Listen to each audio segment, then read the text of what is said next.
74 кг. Точно така.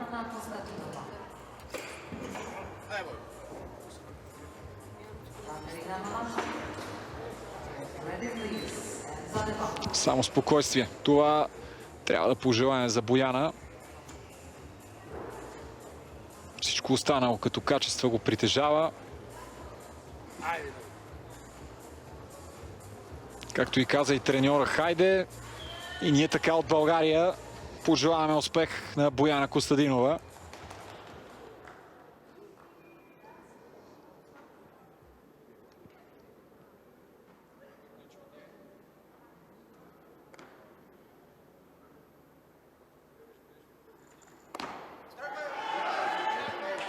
Така се започва състезание.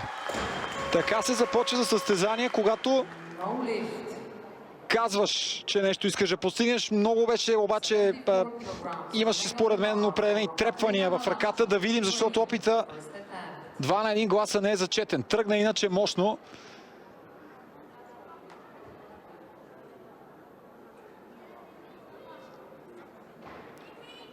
Колегите също са доста замислени в този момент.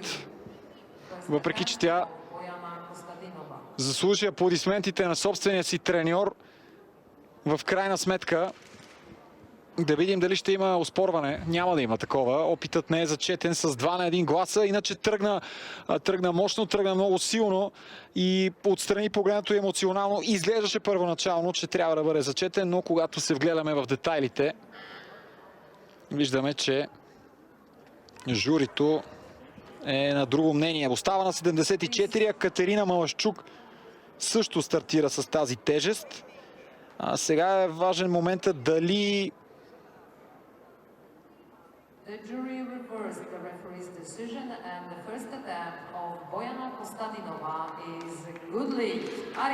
изключителна игра на нерви. В крайна сметка приеха опита на Бояна.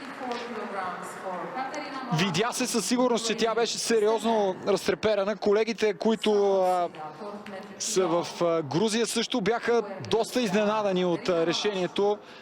Сега е Бояна Костадинова извикана на 77 кг. Опит, с който може да излезе с един пред Марта Гарсия Ринкон и временно да излезе начело. Дори да е по-труден опит, нека да бъде завършил по начина, по който Бояна заслужава.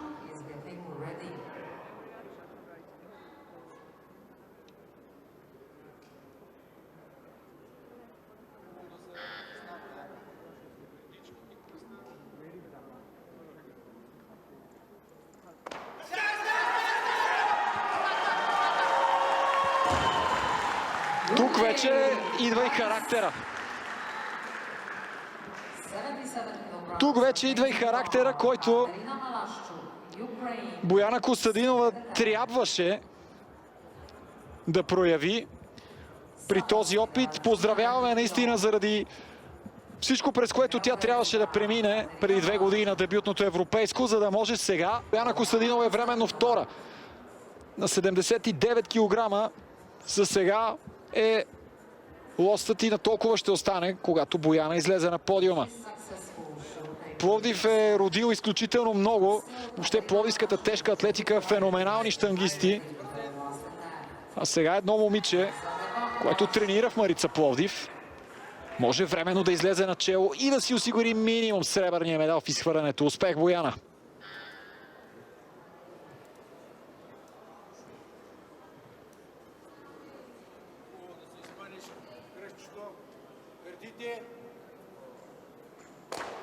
Не успя.